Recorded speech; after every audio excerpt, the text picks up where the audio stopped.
This is CG Ruthless Sports. I will be brutally honest. Ain't nothing but being brutally honest. Coming at you with another video.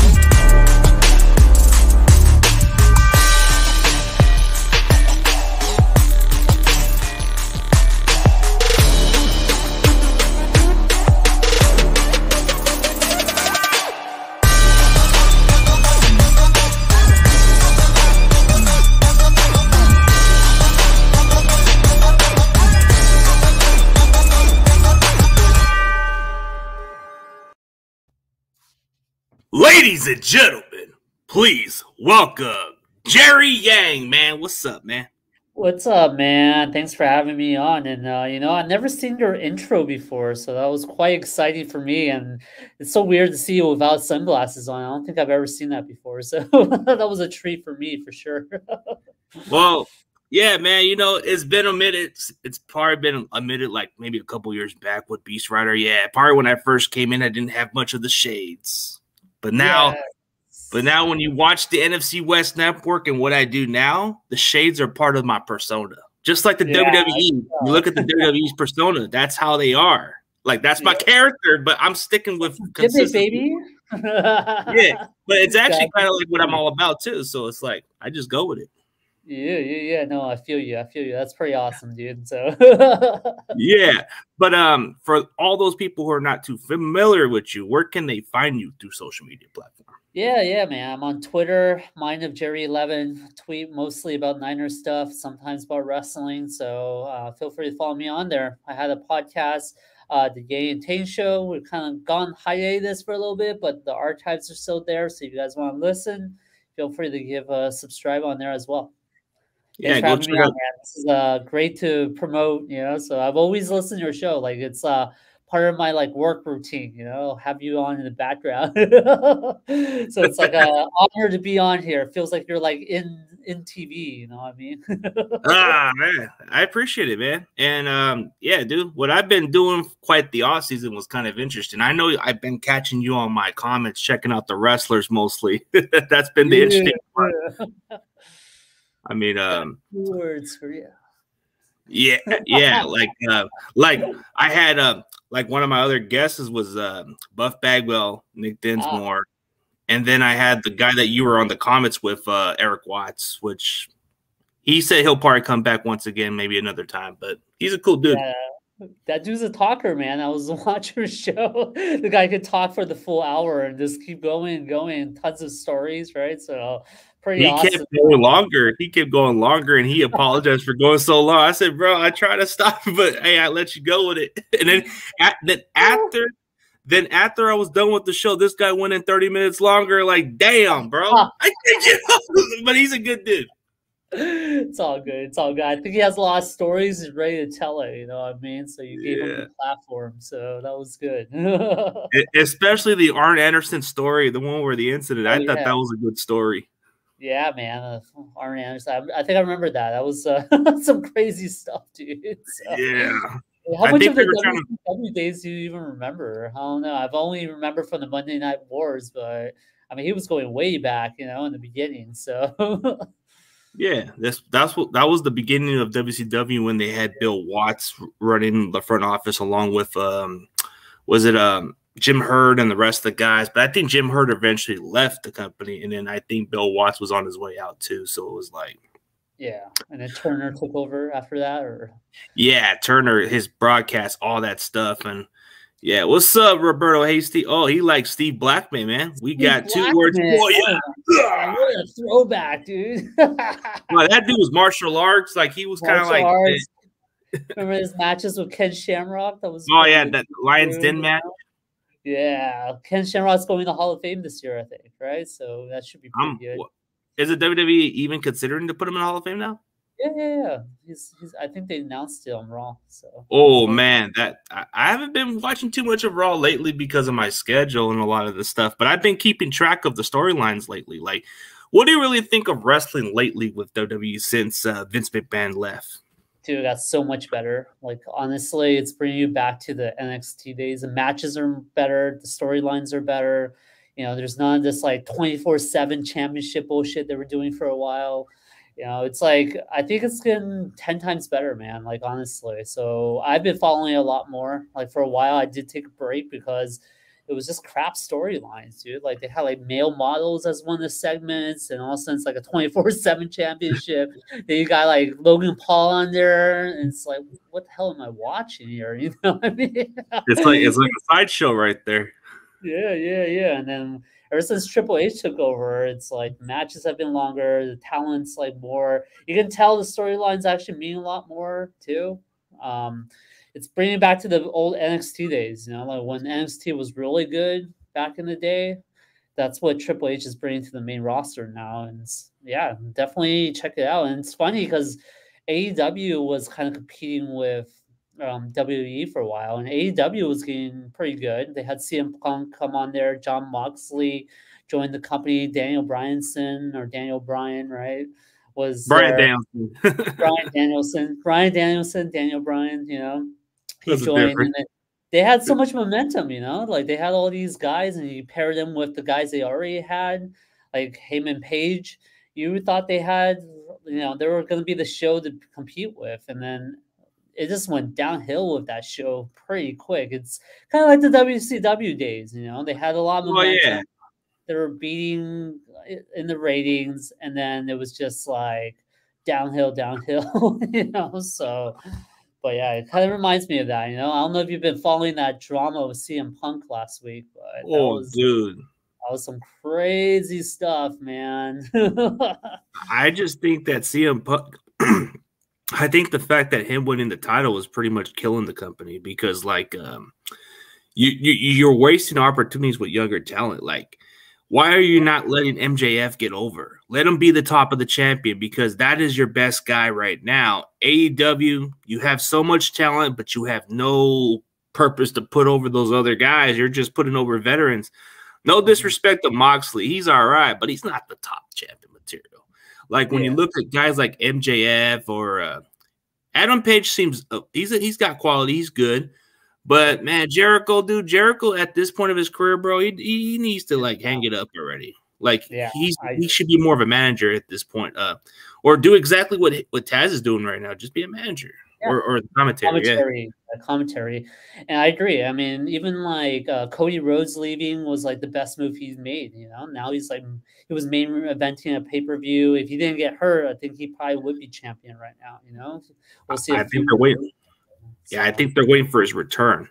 So like when you look at the talent alone, there's a lot of great talent from AEW. It's just Tony Khan has been really not putting everything together because they had momentum. If they would have just put MJF over, if they would have just put him as the top of the champion, I think that would have been too much of a competition for WWE, but that gave WWE some time to eventually move on.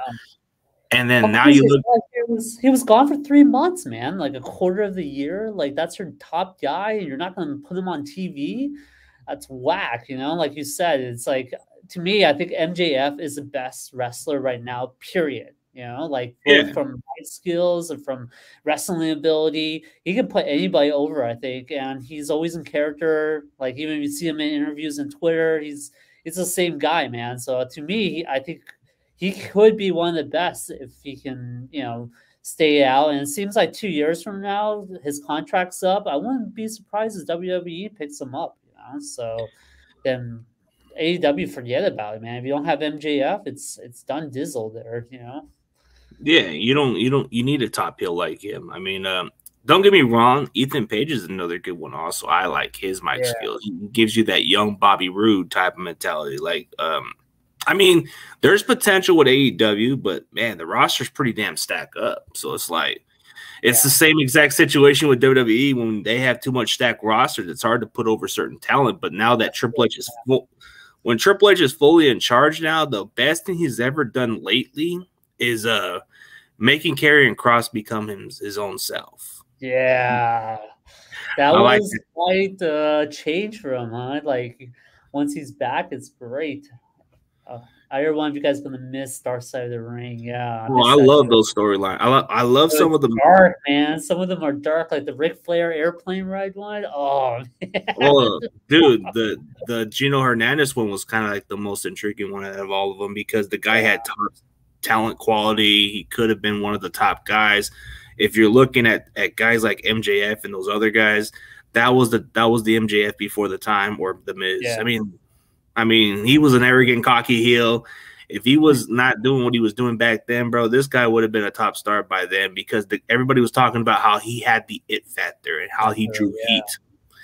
Like, just picture him as the Hispanic version of Ric Flair. Just too arrogant, too cocky, but I think he was mixed Native American or something like that. But the point was, there was some good talent, and then there was that one storyline. I mean, there was that one controversial with Jake the Snake Roberts struggle, and then they have the one with Bruiser Brody dying from Puerto Rico and all kinds of other stuff. I mean, there's like so many of them. They had the mass transit incident with New Jack and all the other stuff. The New Jack one was kind of like the most intriguing one. I thought so too, man. From watching him in the ECW days, that like brought me back, man. But like I knew that guy had issues back then, but that really exposed him. You know, like I didn't know how bad it was until I saw that documentary. You know, so yeah, I agree with you. I mean, the final days of Owen Hart was a good one. There was like stuff with Jimmy Snuka, right? The incidents, a lot of this, man. So. Yeah, I had a chance to interview Ricky Morton about the incident with New Jack, what happened during his Smoky Mountain days, and he talked about that was a crazy one. He says that one got a lot of heat then, and then I remember asking Tommy Rich the same question about New Jack on that Smoky Mountains in the ECW situation, and he said that he said that dude was a crazy SOB, but I don't got nothing to say about him. He says I wasn't all around with that guy. Former bounty hunter and all that stuff, you know, like dude was a criminal, dude. You know, pure stab people. Remember, he was a real street thug. Like he was a real street thug in the ring. I mean, back in the day when you heard his music come on, you know, like the you were scared. Oh my god, that was just like. The whole arena would just lose it because you know some shit's gonna go down. You know? And he drew the heat on purpose, but for what I was told from looking at what was said, Jim Cornette had a lot of complaints from a lot of the sponsors. They didn't want nothing to do with the gangsters, so they wanted them all gone. They didn't want nothing to do with this guy. And then dude, that's how you build heat. But there was a lot of different heat back then that should have been big time. Like when you looked at how Gino Hernandez turned into a heel, man, he had to walk past the freaking parking lot to get away from the crowd. They wanted to kick his ass. Yeah, back when wrestling was real, you know. They took it serious, But when you look at those incidents, man, I think I remember an incident where JBL even said something about this incident with Guerrero that actually had to get him escorted out of El Paso towards another city. Like it was no joke. Oh, God. That's awesome. I miss back in the day when people took this stuff so seriously, you know, like even the Attitude Era, right? Like everyone thought that stuff was like all real. The darkness, the Ministry of Darkness, you had the DX, you had the Nation of Domination. I mean, WO, right? Like on the other side, we had Goldberg, Lex Luthor, all those guys. So that was cool, man. So. Ooh, that's a good question since we're going with wrestling topic for a little bit. Yeah. When I look at the one Dark Side of the Ring match that the Dark Side of the Ring that I enjoyed the most, I don't know, something about New Jack just had some interest. Like even though he wasn't like a top champion, the dude had some great stories like in the matches. Like I would have just said, hey, I love Owen Hart too, but it just wasn't like something that got my attention mostly because when I saw New Jack on Dark Side of the Ring, I seen some controversial matches that people still talk about to this day. and it's still one of the most talked about ones. So, like, I gotta say, New Jack hands down.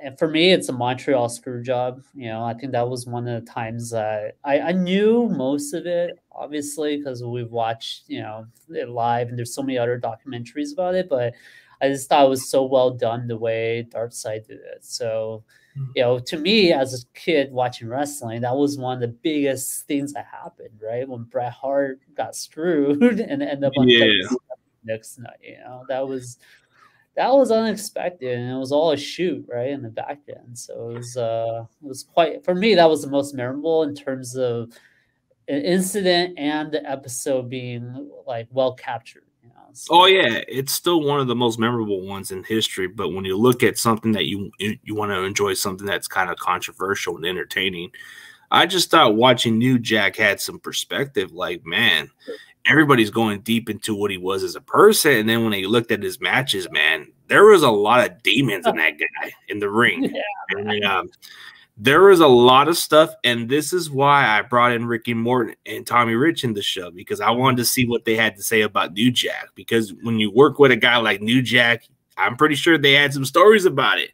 Ricky Morton he had a couple of stories about him. Tommy Rich said, yeah, I might have hanged around with him for a little here and there, but I wasn't that close to the guy. But he said that guy was a crazy something. And then it's like, but anything about New Jack was like, dude, like the moment he went to Smoky Mountain Wrestling, he pissed off the entire state of Tennessee and everybody else in that freaking community. They wanted him out. And I was like, damn, I guess that had to be crazy. ECW was like his playground a little bit. Right. And then, well, Paul Heyman also kept it under wraps, right? I mean, Paul Heyman was really good at just, you know, keep manipulating guys look good by putting them in the right position without them having to do much. You know what I mean? Like, he hid people's weaknesses, basically. So yeah, he was a mastermind when you look at it that way. But I thought, you know, what makes it so interesting about New Jack is his rants. Like, he'll throw rants at certain people he doesn't like. Yeah. Like if you look at Paul Heyman, if you search up Paul Heyman and New Jack has a lot of crap to say about him, and it cracks me up. He says, did I ever tell a lie to you? And he said he wanted to kick his ass or something like that because he owed him money or something. He says, you owe me money. That's what happened, man, with VCW. Yeah. Like, everyone thought Paul Heyman was shady for leaving, you know, but in the end, he did the right thing by selling the company, you know, otherwise it would have been dead. So, but he got a lot of heat for it. A lot of people didn't understand why he did it, you know, so. Oh, what's up, Chad? Ooh, okay. I like this question, man, since we're going a little on the wrestling. Okay, what's up, guys? Who is your two favorite wrestlers of all time? Mine are Dwayne The Rock Johnson and Mickey James. So are we going by like a male and a diva? I was about to say, is that what we're doing here? That's a good one. As far as my all-time favorite, this may sound crazy, but I grew up into this character a little bit, like, ooh, yeah, dig it. I was a Macho Man guy, you know, like, yeah. Even at the end of his career, I just liked his character. I liked his charisma, the way he was in the ring, and even at the point of his career in WCW, I got a chance to see what he was all about.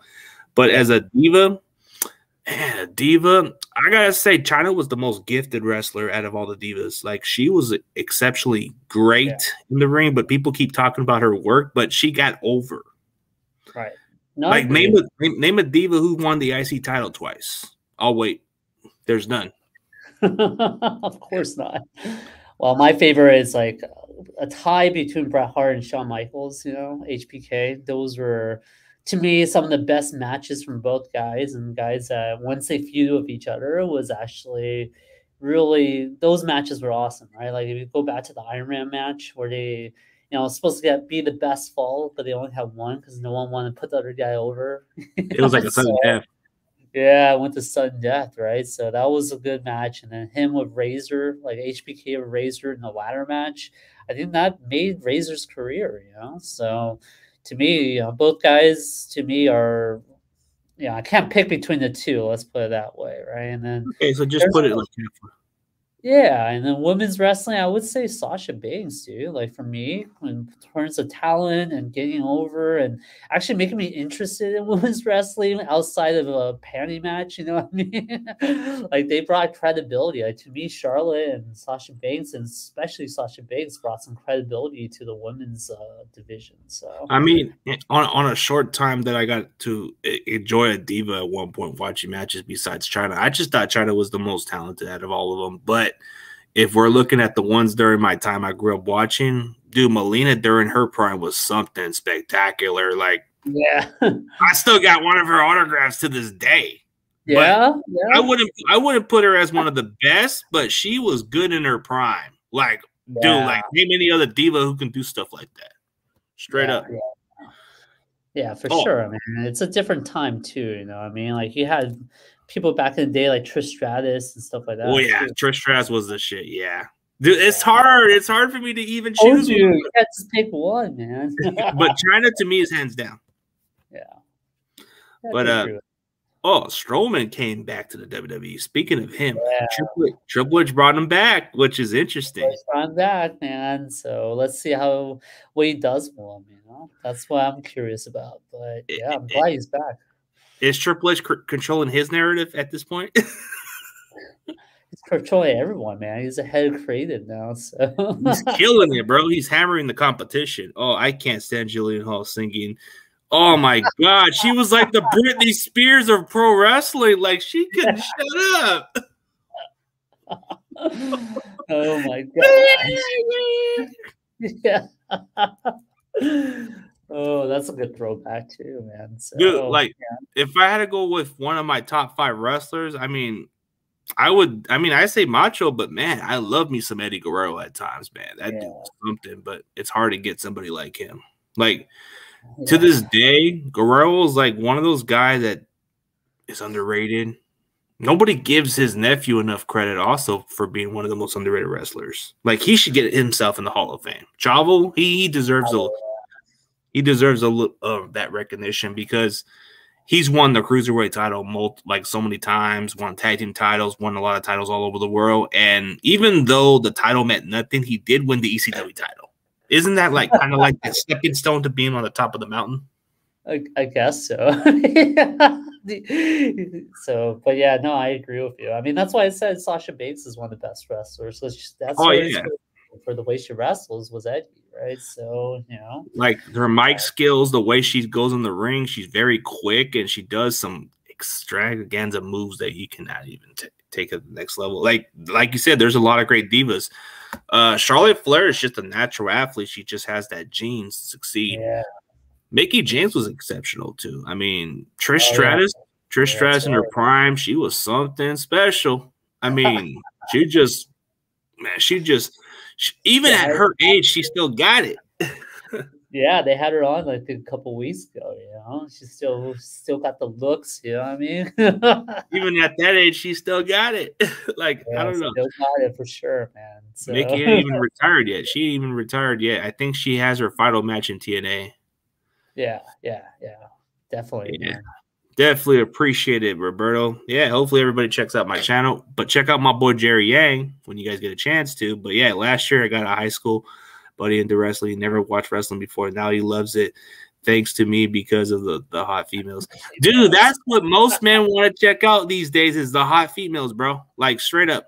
Like when I first got into wrestling or probably later in my career, bro, the only divas I was more interested in watching was either Trish Stratus or Melina or quite a few others. I can't think of the other ones, but there were like some of them that weren't even Stacy like Corey Wilson.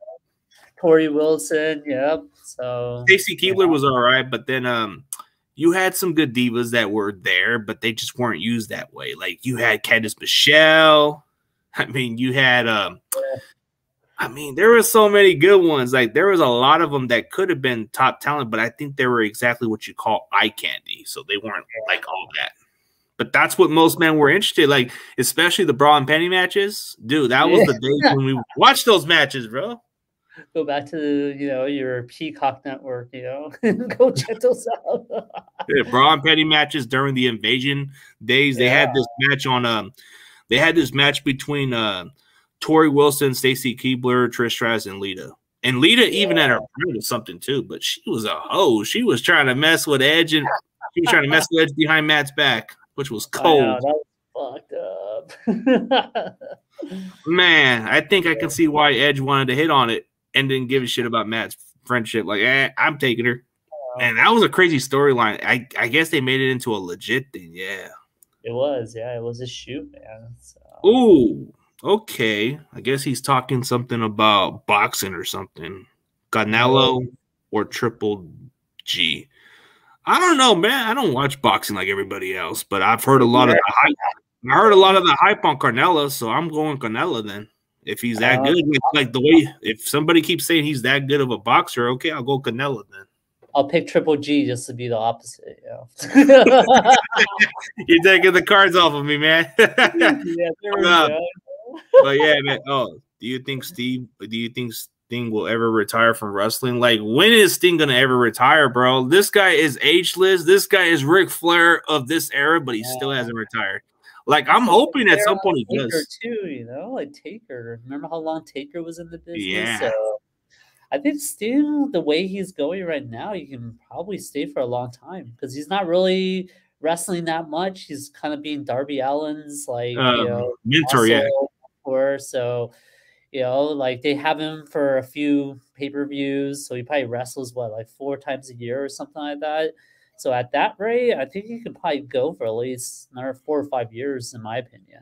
Well, the way they're using Sting, it's not like he's wrestling as much. Like, he's mostly just involved taking bumps or just beating up those other wrestlers. That's about it. He was wrestling a lot in the last pay-per-view, though. I think that's what it was, just to get over some young talent. But get over young talent. Dude. So at some point, at some point he'll retire. It's just, why stop now? Look at Jericho. He's at 50-something years old and still doing it. So I mean, look at Flair. Man. Flair didn't retire till this year, right? So he'll probably be back. Oh, Flair had one last match at 73 years old. I can't even believe he did one more match. And it might not even be his last match, dude. He might still be going, dude. By the time he retires, he'll walk on a freaking cane. Yeah. Hey, can you imagine if a wrestler still goes in the ring and just walks in the cane in the ring and still wrestles? Yeah, I can see. I mean, if they want to do it, it's gonna be Flair, dude. Yeah, Flair did it for so many years. Like, it's hard, but since we're all going with wrestling all the time, since we're going wrestling from there, man, I know we need to switch the tunes a little bit and get into football, man. Like, what was your thoughts of the week 1 of the game, man? Overall, man, it was a sloppy game, lots of rain. So I know a lot of people are pretty down on Lance, but to me, the defense is one that lost the game and the play call. You can tell Kyle Shanahan was really conservative with Lance and didn't really open up the playbook. But it's his first real game, bad weather. It's going to happen, But I hate to break it to him, though. Sunday's weather ain't getting better, It's supposed to rain and it's supposed to be nasty out there, too. So I would say fans, just hold on for maybe 6 to 8 weeks before you actually judge Lance. He had a lot of good moments, like the stuff to Ray McCloud. That was amazing, right? Do you think Jimmy G could make that throw? You know what I mean? But then in the fourth quarter, you kind of look like Jimmy G. So, you know what I mean? So, but yeah, I think overall, I thought the defense lost the game, mainly because of all the penalties. I mean, they were looking great. They're really aggressive out there, but maybe a little bit too aggressive. So if they can clean up the discipline stuff, I think we should be able to roll over the Seahawks. But I think everybody's kind of taking this game lightly with Seattle. Like, Seattle just came away with an upset. Like, nobody expected them to play. And if we play exactly the way we're playing against the Bears, this can be tough. So when I look at this game, you're right, man. Like, it's kind of hard to judge Trey at this point, bro. We're talking 3 games. Like, I see a lot of these stupid comments from other people who think they know their stuff. And I'm like saying, dude, are we going by 3 games? Yeah. Because if we're going by 3 games, then it just proves to me how dumb of a person you don't know football, because you have to at least give it a little bit more game. You have to give it at least up to a season for me to fully evaluate. Like, like, let's say for the semester, like, you go to class, right? Are we going to go by 2 test off your grades just to determine if you're passing? Nope. Nope. That's the same model that I'm saying, right? Isn't that exactly what we go by? Like, so if we're going by 3 tests, okay. So the first test, you got to see. They're gonna say, "Oh, he did all right." Then the next one, you got like in between almost an A, so you did pretty good. So that's like the Texan game for him. This game, okay, he had a little bit off performance. Okay, C-. All right, but are we gonna call him a bust right off the bat? Nah. Yeah, no, I agree with you. You know, like overall, I think people just need to hold off a little bit. It's a little shady, like guys like Sean Payton, and I think even Jerry Rice was already saying it's a big mistake. I'm kind of like, bro, just give it some time, you know what I mean? And keeping Jimmy G, I think, also keeps this conversation going. You know, from a football standpoint, I feel like it's great that we kept Jimmy G, but from like this media noise, especially on a loss, it's like the worst thing you could ever have for a team. You know, it's a QB controversy. So yeah, it is.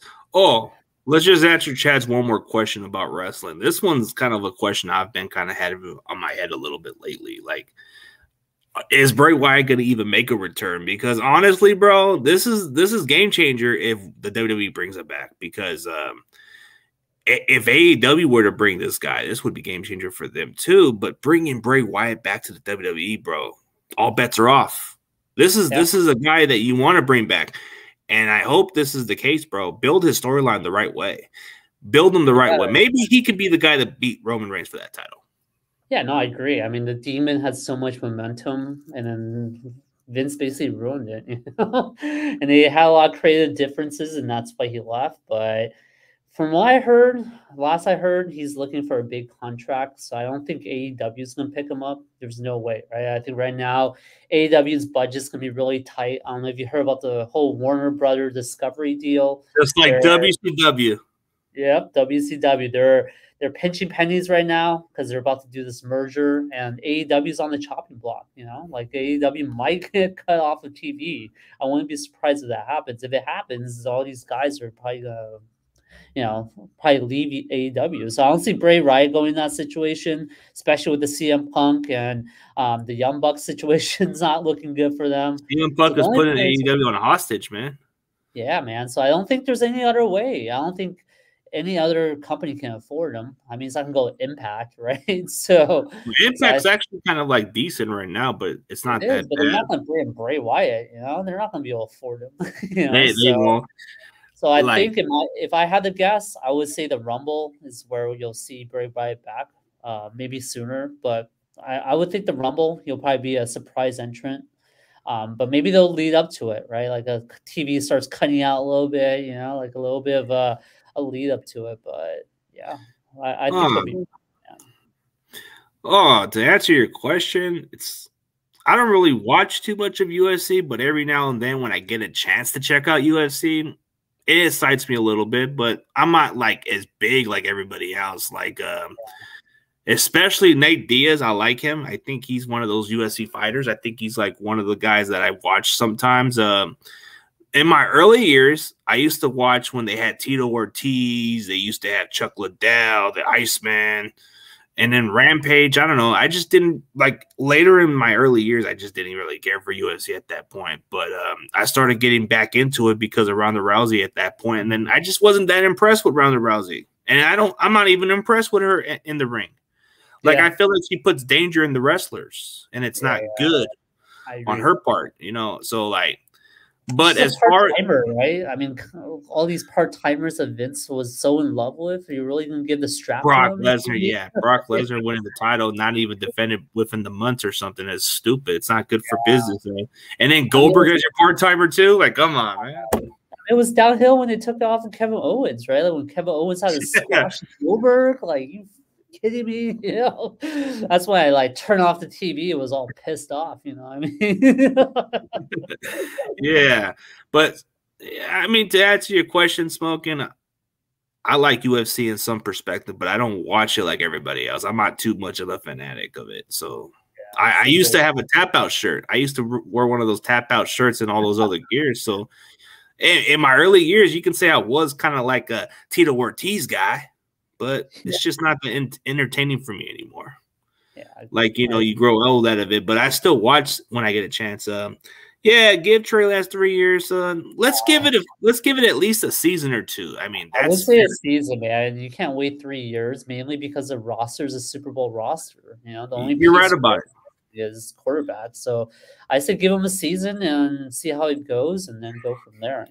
But 3 years is a long time, man. So I don't think we can wait around for 3 years, because you're gonna have guys like guys over the hill. You won't have this Super Bowl roster anymore. So it seems like some of the audience like these wrestling stuff so far. I guess we'll roll for it for a little bit, and then we'll try to get back to football again. But W, can we please get a match between Amos and Strowman? I like that idea because they're two big behemoths. Like, you got Amos, who's got potential to be a top star, and then you got Braun Strowman, who was just left off the scene, but he was something good too. I like to see that match at those two behemoths one another. Man, big guys versus big guys never turn out well, though. Like, look at Big Show and Strowman. And Big Show and Henry too. There's no good matches with big dudes, dude. Like, and they break the map too. Yeah, exactly. You know what I mean? So to be sure, I guess, but I think they should just cut Amos, to be honest with you. Now they have Strowman back. They're kind of the same gimmick, you know what I mean? Yeah. Kelsey getting body slam inside the red zone. I didn't get a chance to see that, but if that's what happened. But hey, Kelsey still got me 10 points on my fantasy lead, so I ain't complaining about it. Yeah. But I don't know. I'm just not that big on Ronda Rousey like everybody else. I wanted to see what she was all about. I just wasn't that impressed, and then even not that impressed with her wrestling. Like, she puts a lot of danger into the wrestlers. Like, it's not even worth her to. Like, I don't get the point of the hype. Yeah, she was a UFC fighter, but the last time I remember, she got her ass whooped. Yep. On a fight. I think it was Molly. What's her name? Molly. Oh yeah. God. Forget her. I forget her name. Molly something, but she beat the crap out of her, and that's when. Yeah, and. That's the only time I've seen that match, was because when I saw her compete against Molly, that match was a wrap. She freaking dismantled her like it was nothing. She took the title off of her, I believe. Oh, we got my favorite guy, the fan of the show and the good friend of the show, Corey Davis, man. I know you're probably familiar with this guy. Yeah. He's always on your show. I don't know. What's up, Corey? Yeah, what's up, Corey? But any of you guys got some 49er questions, we're definitely going to open, man. Let's get off the wrestling topic now, because we already gave you guys some breakdowns of the wrestling. Man. We love wrestling. We can go on for hours, but up a little bit, yeah. But okay, so how do you feel about the Niners running back so far? Like, I know the injuries from Elijah Mitchell seems like a big blow right now. He's going to be off for 2 months, and that's going to be tough to overcome right now. Yeah, man. I mean, Jeff Wilson didn't look good either, right? So it's going to be Tyron Price and Jason Mason, or Jordan Mason, right? That might have to step it up. But to me, they're probably just going to go back to Debo, is what I think. Like, Debo, love it or not, bro, you're going to be playing some running back duties if these guys can't get going. To me, it's a big mistake to let Hasty go. At least that guy's reliable. So why'd you keep unknown in Jordan Mason? But I guess they liked what they saw in the preseason. The guy can return punts, but I don't know. We'll have to see. Let's see how Tyron David Price does. I think that's why they drafted him, right? He has to step up. So, I mean, it's going to be a Trey Sermon situation, where you never play the dude, or you're going to actually use him. So. Oh, that's a good question, Corey. I believe he did practice today. Oh, he did? Well, yeah, because according to what I saw in the reports, and then I just saw from what John Jay said earlier, which I'll give him a shout out, he did say something about George Kittle did practice today. So, yeah, he did practice. That would be huge. I think part of the reason why we lost last time was him. So, yeah, our running game wasn't a factor, but I think when Elijah Mitchell was out, that's when our running game fell off. But it's concerning that we had to rely on somebody like Jeff Wilson or Debo. Like, if they're not going to even use the running game towards those other two young running backs, then what's the purpose of drafting them? Like, I feel like Ty Davis Price is getting the Trey Sermon treatment now, because I heard the same. Right? So I heard the same excuses last year. Oh, it had to do with special teams. Bogus. Bogus, bro. I don't want to hear that this has got to do with special teams. Dude, you said the same thing about Trey Sermon last year, and I know this is something that has to do with the trust. Come on. Yeah. I'm not falling for this stuff right here. Yeah. Marlon Mack. Nice. Well, Marlon Mack is an intriguing pickup, if I'm being honest with you. Like, when you see the fact that the Texans cut him, I thought he would have easily been a lock for their roster because he was doing solid there, and then he got let go from their practice squad. Yep. And then a week later, we pick him up. Yep. No, I thought it was a great pickup. I mean, if you look at the choices of pickups, I mean, Tevin Coleman was in the mix. Freeman, yeah, and I thought he was. Imagine if you would have brought those two guys in instead of Mac, bro. That would have been a complete chaos. Like, oh, those are Kyle's guys. Kyle guys, yeah. So Tevin Coleman and Freeman. That was the best pickup, but I don't think he'll see the field. I think he's gonna stay a practice player for a while. I mean, unless more running backs get hurt, he's probably just gonna ride the pine for a little bit. Part for the insurance policy when injuries come. That's when we need them. Yeah. But then when you look at the 49ers, the one concerning factor for the Niners, everybody's kind of questioning more of their offensive line a little bit, which when I looked at the grade overall, I think they were ranked number 9, but I still think the center position is the problem right now. Yeah. I mean, both guards as well, right? I mean, you have some rookie guards in there. They're not protecting anybody, so I don't know. Whoa. Is this true? For the season? Is this true? God damn, that means my quarterback's out for the season for the fantasy. Oh my God. It better Corey, do not tell me this is true. If not, I heard something about a rib injury, but I don't think it's that serious. I'm hoping. He took a pretty nasty hit in the fourth, but he played through it, and it looks like the X-rays came back okay. So I don't think he's out for the season, but I guess theoretically, sure. I guess the Chargers could trade for him, but who would you get back? So. What would we get back? I don't think Herbert is out for the year. I think he just hurt his ribs, but I think he'll play through the pain. Rangers need to cut former Steelers linebacker Buddy Johnson because they had that guy. Well, we usually take flyers on guys like that. We take flyers on guys with injury history because that's how the 49ers do it, man. Like, we've taken chances with guys like Mostert in the past, and this guy couldn't stay healthy, and he was a journeyman. So Niners just feel – see, the Niners like to roll the dice and say, hey, this guy's going to be all okay. Okay, he's injured. Okay, we'll take a chance on him. And I don't like the chances we take, but sometimes it pays off. And it's not just the Niners. I think every team across the league does that. It's just more highlighted because we follow the Niners a lot closely, but you follow other teams. There's a bunch of guys that people take flyers on. I think every team has guys like that. So look at the Bears. They took a flyer on Pettis, who to me was soft. But, hey, he got a 51-yard touchdown play, so I can't complain. I'm seeing the reports that he is out. I need to check out those reports, Corey, because then I got to update my lineup then. Damn you, Corey. Hey, Corey, if that's correct, bro, if he's out, then I got to look for a new quarterback. I got to look for a new quarterback because I'm on a winning season. I can't afford to have a terrible All right, season. Here's the official update. I'm looking at Schefter, right? So to me, he's the most reliable. But Chargers quarterback Justin Herbert was diagnosed with a rib cartilage fracture. Brandon Staley told reporters the team will assess where he's at Wednesday to determine whether he can practice. So it is a broken rib, right? A fracture is no joke, but they'll put like he's day-to-day though, right? So I think, he has a chance to play, it sounds like. We'll find out more. I think they're going to put like some kind of jacket on his rib or something. What is it called? One of those flap jackets or something? Yeah. I think they did that for Tom Brady one season, right? That's happened before. I think Kittle had to play through a broken rib at that one season, 2018. But I don't think he's going to miss anytime soon. Like, I think it's part of football.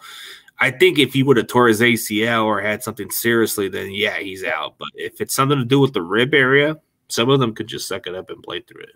Yeah, I think Tony Romo played through it that one year when they were Oh close. yeah, Yeah. So I think that was the one I was remembering. So Tony Romo. yeah. It's the fractured ribs and then the fractured clavicle was the one where he missed some time, but with the ribs against, like, he broke his ribs against the Niners defense that year, and that's when he came off and made a comeback and won the game, which I hated that, but that was one of those plays that happened. So like when you look at that game, man, like I just don't know, man. But hey, Corey, man, if that's what you saw, I just looked. I guess the reports were said that he's gonna probably be. I think he's day to day or something. So he might just play the following game because they have an extra week to rest. So I think Herbert should be fine. If not, then who is their backup quarterback? Oh yeah, Easton Stick. I forgot. Easton Stick. Yep. The North Dakota State quarterback. Yeah. What is it with these North Dakota State quarterbacks? Yeah. Yeah. We'll see about Kittle. I think Kittle, they said, is a game time decision. So, yeah, but he almost played the last game, so I wouldn't be surprised he's back.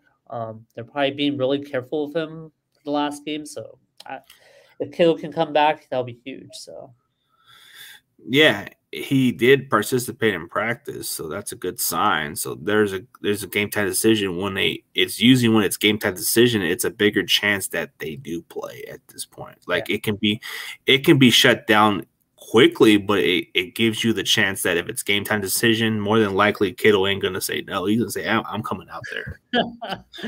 Yeah, I mean all the reports from all the coaches is they have to save Kittle for himself.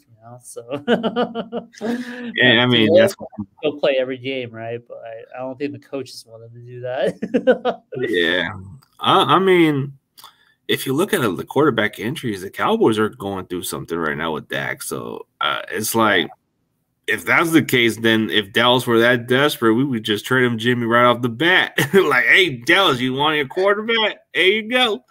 Give us something in return. Hey, give us Tony Pollard. Give us Tony Pollard for the moment so we can use him. In my opinion, though, I don't think the Niners want to trade Jimmy G because they're not sure about Lance yet. You know what I mean? So no trade clause yet. Yeah, there's no trade clause. No trade clause. They don't know about Lance anymore. The only reason why they want to get rid of Jimmy G was the contract that got fixed. So I don't think they're going to trade him until maybe mid-season when they are comfortable with Lance or he starts, dude. So we'll see. Week 8 is what I think. So I think it's mostly a no trade clause. So I think he's going to either finish through the season as our backup, but it depends on what happens with Trey, because I think having Jimmy Garoppolo does leave you with an insurance policy. But my concern about this is if they eventually have to go towards Jimmy for that at that point, bro, that just tells me that we're not letting the kid develop. And I get it. This is too much pressure for this kid. This is a Super Bowl window. This is a team that's built to win now.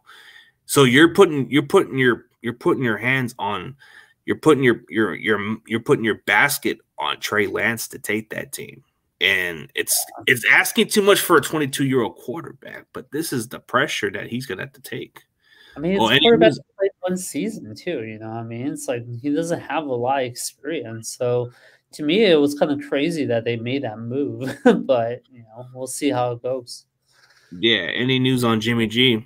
He's just pretty much been practicing and becoming the backup. So there's nothing going on with Jimmy. But if there's some serious quarterback injuries, it depends on how it fits Jimmy, because Jimmy's going to have a final saying of what he wants to go to. Like, it has to be a team that fits him well, or else he ain't going there. Like, let's say, for example, this happens. Let's say Las Vegas goes through the injury with Derek Carr and he's out for the year. That might be the perfect spot for him to go to, because he knows Josh McDaniel and this offensive line isn't as bad as everybody thinks, and that would probably be his best situation. But no, or it could be Miami also. But nah, they got Teddy Bridgewater, so that's a long shot. But you never know. Hey, Indianapolis Colts, if Matt Ryan can't stay healthy for the season, they might make a phone call for him. So that could be your possibility right there, is the Colts. We know how the Colts are. They're desperate. I mean, look at Lance, though. Do you think he's going to be healthy for the whole season, bro? The way he's been playing the first game? To me, if he keeps playing like that, bro, we might be seeing Jimmy out there sooner than later. I think that's concerning for us. Like, I don't know what Shanahan's doing. Like, when you look at the way he's using him, like, hey, okay, we can use him for those plays when we need to get a first down, but don't try to use him too much as a runner, man. Like everybody's starting to call him more of a runner than he is a quarterback. We need to make him more of a pocket passer, like fit his strength. I think he's the one that's doing it too. Like based on what I know, is young players who can run with their legs do it. You know what I mean? Instead of taking the sack. So I don't know, man. But some of those like hits he took were scary. You know, like so. We'll see how it goes this week, but I said we hold on to Jimmy for a little bit. You know, I think holding on for him is what they have the plans for. But so when you look at this matchup, like Seattle, they're gonna play without Jamal Adams for the entire season. He's out for the year. So do you really feel like this is a favorable matchup for the Niners, even if it rains? No, I don't know, man. Because right now you have two things going for you, right? You have Seattle traveling here. You have them on short rest, and they lost Jamal Adams for the whole season. You know, so and you don't have Bobby Wagner there anymore. So to me, it could be a good matchup, but the rain is kind of the equalizer, like you said. So I mean, it's strange. It doesn't rain like this during the season in the Bay, but it seems like the football gods want us to have the rain. Well, it wouldn't surprise me if we go to Denver and we see snow, man. That just doesn't seem right. 3 games of bad weather, we'll never see Trey Lance play for real, you know?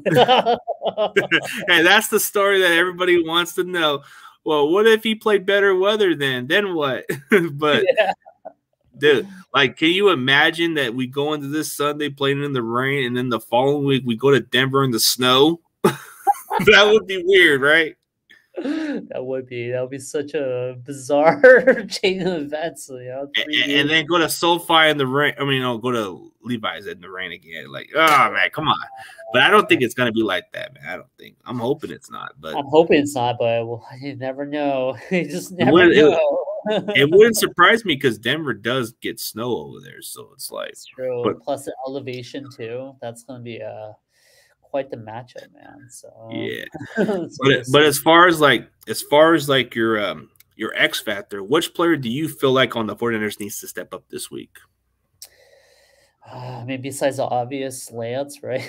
Yeah, you just got to go with that dark horse one that nobody's talking about.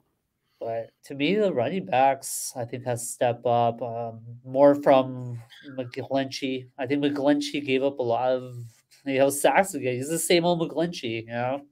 So I think the line just needs to step it up. The offensive line, to me, is the biggest weakness on this team right now, straight up, you know? So if we can't get that together, it's game over, dude. So I think that discipline issues got to be cleaned up. Our linebacking core is looking pretty good. You know, Javon Kinlaw is looking pretty good. Bosa's always Bosa. Secondary is looking decent, you know, but that O-line, the running back situation, and Trey Lance is your unknowns right now. And I think if 2 out of the 3 at least can step up, we'll be good to go, you know. So we'll see. Yeah, I agree. That offensive line does need to step up. But as far as the X factor, and this might sound crazy, but I'm putting this guy in my lineup because if they're going to use Debo more as a running back, man, it's going to come down between Ayuk or Jennings, one or the other.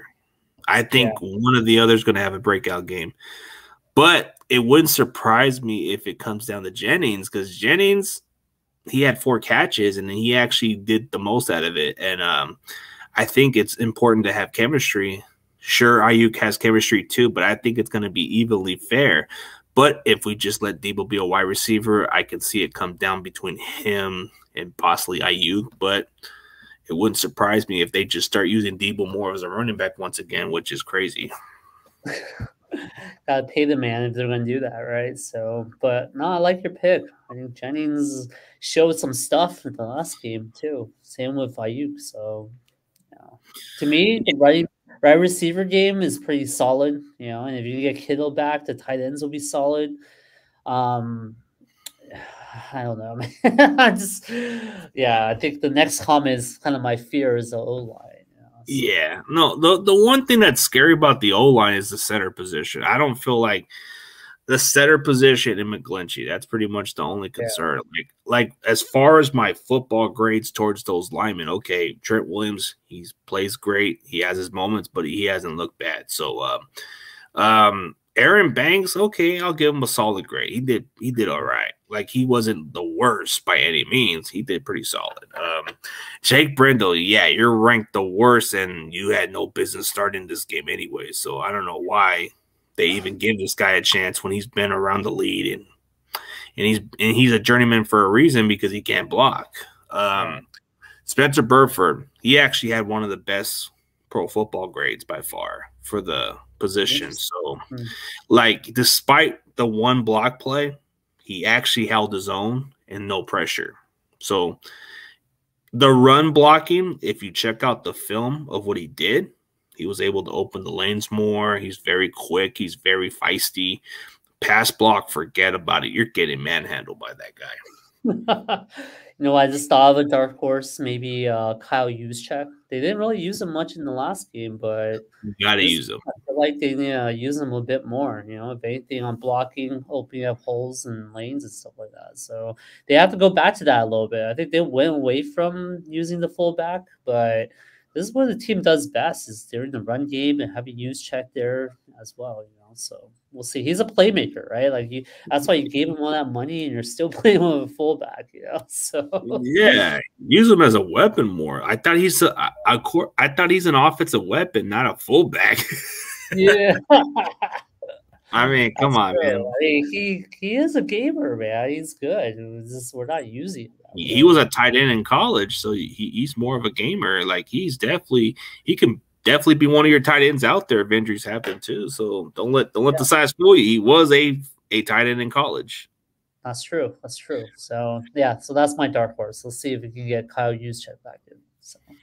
Okay, so we'll get to the final predictions of the games, and then we'll end on a high note, man. That's good. So as far as your prediction, how do you see this game ended up being? Oh man, what's crazy to me? The spread is I think 8.5 favoring the Niners. That's a pretty big spread. You're basically giving up, the home team advantage and then some, right? But I think it'll be closer because of the weather conditions, So I see the Niners still taking it. Being at home, having more rest time and all that stuff plays in. Seahawks look good in the last game against Denver, but Denver kind of shot themselves in the foot too. Like last minute bad calls from a rookie head coach, that cost them the game. But they were probably supposed to lose that game at home in Seattle. So Seattle's never been a good road team. So to me, I think the 8.5 looks pretty good. If it weren't for the weather, I would say it would be like a Niners winning by 10 points. But with the weather, I'll be a little bit more conservative. Probably say 17-14 type of game, or maybe 17-20 or 14-21. Niners still take it, right? So that's my prediction there. What about you? Yeah, as far as the prediction, like if it rains, I see it more between a 14-20 game for the Niners. So, but if it's just a normal weather, it comes down to 24-13. So it's like the Niners, it's pretty much in the favor of the Niners. But the problem is we were supposed to beat the Bears and we didn't even do that. And I know this sounds weird. We are supposed to beat Seattle, but I don't know what's going to happen. So I'm just being optimistic about this game. I'm optimistic. So there's no overlooking Seattle. They did come away with a good victory. But was it this weather this week, right? 12 man. I mean, what's even crazy is I do this NFC West Network podcast, man, and this Seattle fan's having his field day like this week. Okay, enjoy this week, but it ain't gonna last. It's only one game. Don't get But you gotta check out the podcast, bro. You gotta check out the NFC West Network, bro. We got some good group of guys that we do it every Tuesday. But this guy was like, he was pulling a Joe Burrow like they won the damn Super Bowl. Can't be doing that after game 1, week 1. You're gonna be doing that already. And then he puts a little paper sign that says first place, and I'm like, okay, bro, you did too much. At first, he wasn't that confident last week. Now he's kind of like admitting. 16 weeks later. But you gotta like him. But you gotta like the guy.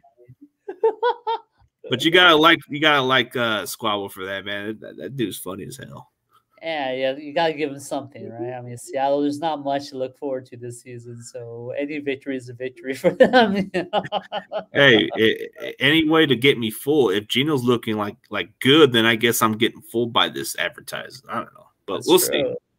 Yeah. But man, hey, this has been a good conversation. We've been going for an hour, bro. Definitely appreciate you coming on the show. Maybe down the road we can definitely catch on. If you got a stream or your own show, hey, let me come on in, bro. I'm more than happy to jump in, man. But tell everybody else where they can find you, and then we can definitely get on a high note, man. Sounds good. Sounds good. Thanks again, CG, for having me on. You know, I've been a big fan, like I said. So this is, definitely an honor.